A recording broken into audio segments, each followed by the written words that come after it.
Okunvo. Thank you, Mr. Speaker. I'd just like to take a call on this particular bill because coming, as I do, from the West Coast, the development and the restoration of Christchurch institutions is very, very important to us.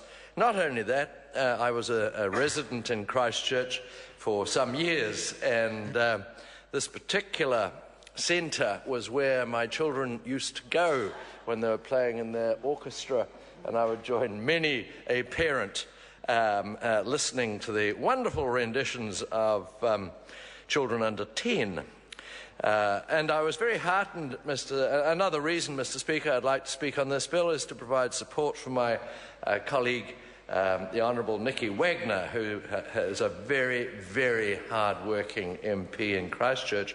And it was really pleasing to hear some of the principal speakers on the Labour side saying that they felt she had done a jolly good job. However, it would seem that Phil Twyford finds it boring.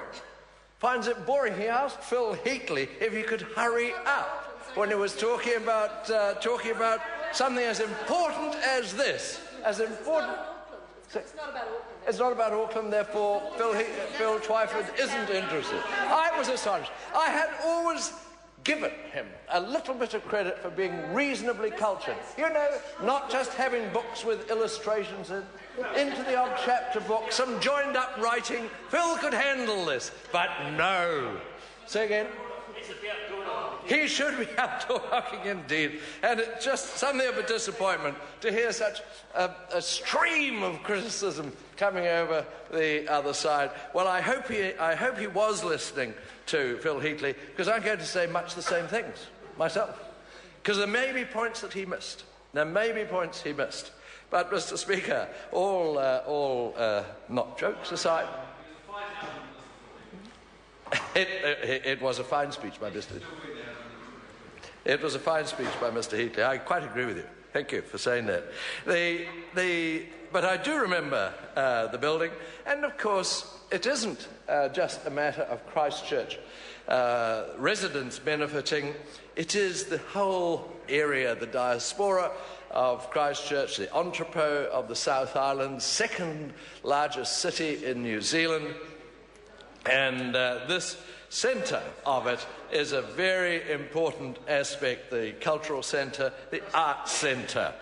And it sets out this bill sets out the objects of the trust and powers of the trust board to advance these objects in an act. Mr. Speaker, I realise you're getting frustrated with the level of interjection that we're receiving from the other side. I didn't really notice it, but I think Mr. Twyford had something else to say. You had a question? Top quality interjections. Diaspora? Well, I pronounce it envelope or envelope, diaspora. I probably use a Scottish pronunciation. Order. Mr. Speaker. Let's talk about the bill. Thank you, Mr. Speaker. I'm keen to do that. The bill sets out the objects of the trust and powers of the trust board to advance these objects in an act.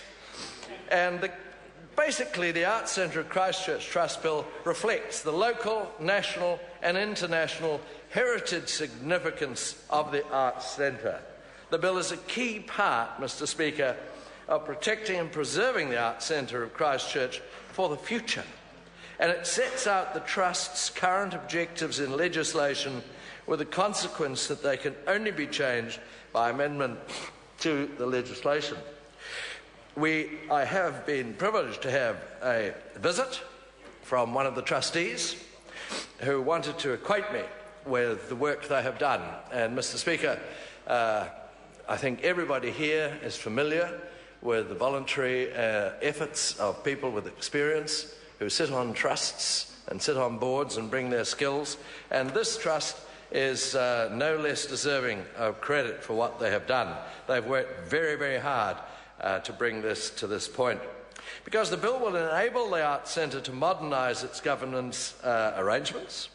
It sets out the objectives of the Trust in legislation and reflects the cultural and the heritage significance of the Arts Centre. Perhaps without straying from the bill, Mr. Speaker, without straying from the bill. Mr. Speaker. In reply, I call the Honourable Minister Nicky Wagner. Thank you very much, Mr. Speaker. As we have heard